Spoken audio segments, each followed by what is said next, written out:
श्री देवेंद्रजी फडणवीस साहेब यांची मी आता भेट घेतलेली आहे आणि संतोष देशमुख यांच्या हत्येप्रकरणी उज्ज्वल निकम साहेब यांची सरकारी वकील म्हणून त्या ठिकाणी नियुक्ती करावी अशा प्रकारची विनंती केली आणि त्यांना सहाय्य करण्यासाठी अगोदर जे बाळासाहेब कोल्हे साहेब यांची निवड केलेली आहे त्यासाठी त्यांनी सहाय्य करावं अशा प्रकारची ऑर्डर काढावी अशा प्रकारची विनंती केली।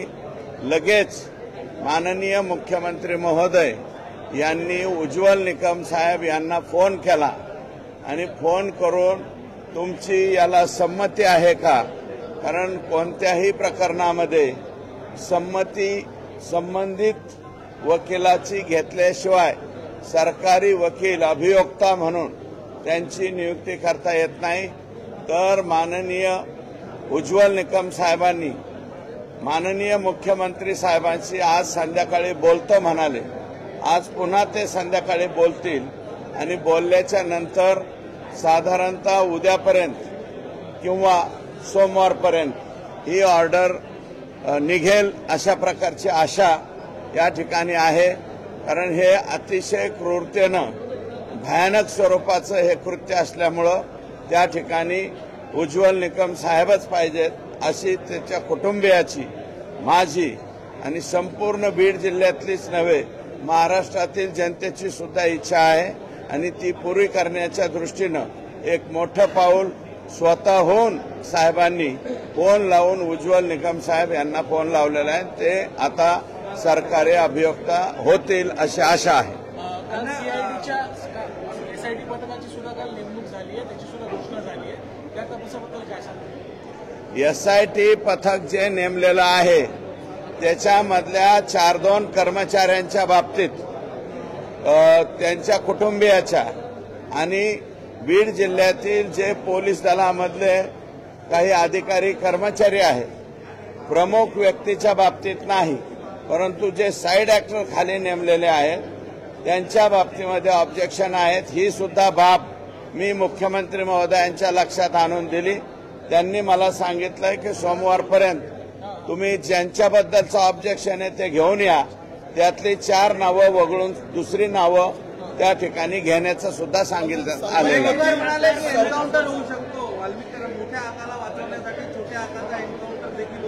असं कोण म्हणाला? हे पहा, वडेट्टीवार साहेब माझ्यापेक्षा मोठे आहेत, ते काँग्रेस पक्षाचे आहेत, ते काय बोलले म्हणून मी त्याच्यावरती प्रतिक्रिया देणार नाही। त्याच्या बाबतीमध्ये वडेट्टीवार साहेबांनाच आपण बोलावं असं माझं मत आहे। यांचं नाव जोडलं जात आहे, धनंजय मुंडे यांचं नाव जोडलं जात आहे। ते म्हणतात की कुणी येईल आणि कुणी राजीनामा मागेल तर तसं होणार नाही म्हणून। हे बघा, मी तर अजून त्यांचा राजीनामा मागितलेला नाही, त्याच्यामुळे त्यांच्या राजीनाम्याचा आणि मागण्याचा प्रश्नच येत नाही। मी राजीनामा मागितलेला नाही। सरकारी वकील देशपांडे यांनी वाल्मिक करारांच्या प्रकरणात लढण्यास नकार दिलेला आहे, या प्रकरणाची चौकशी एखाद्या ज्या सरकारी वकिलांनी तिथे बाजू मांडण्यास नकार दिलेला आहे त्याचं सरकारी अभियोक्ता पद काढून घ्यावं अशा प्रकारचं पत्र मी माननीय मुख्यमंत्री महोदयांना दिलंय। ज्या गाडीतनं वाल्मिक कराड यांनी काल सरेंडर झाले, अजित पवार मस्साजोगला संतोष देशमुख यांच्या कुटुंबाला भेटायला गेले, त्यावेळी तीच गाडी अजित पवारांच्या ताब्यात देखील होती। आता हे बघा, हे आका मोठ्या आकांच्या बरोबर सगळीकडे होते म्हणून मग अजितदादांच्या ताब्यात तीच गाडी असणार।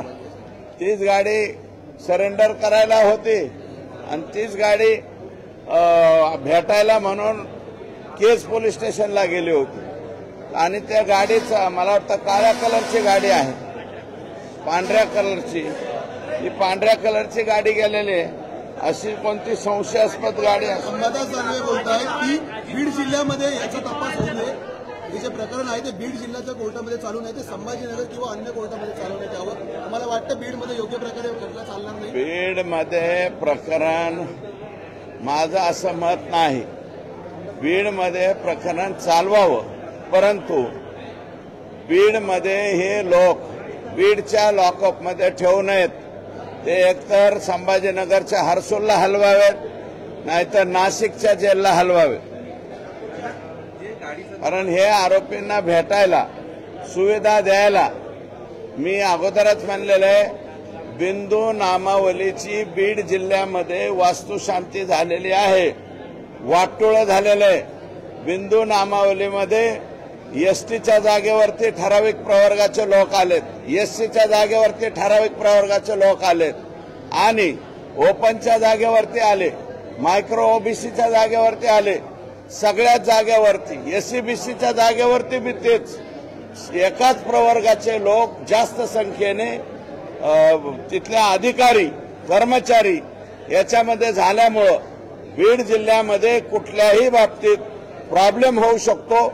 आणि मी आता तर फक्त त्यांना हलवा म्हणतो, भविष्यात केस सुद्धा दुसऱ्या जिल्ह्यामध्ये हलवण्याची पाळी येईल. बजरंग बाप्पाच्या बीडचे खासदार आहेत, त्यांनी एक दावा केलाय की 11 तारखेला खंडणीचा गुन्हा वाल्मिकवरती दाखल होतो आणि 12 तारखेला धनंजय मुंडेंच्या कार्यालयामध्ये पोलीस आणि वाल्मिकरण यांची भेट झाली म्हणून असा दावा बजरंग बाप्पा करतात. नाही, मला ह्याच्याबद्दल निश्चित सांगता येणार नाही.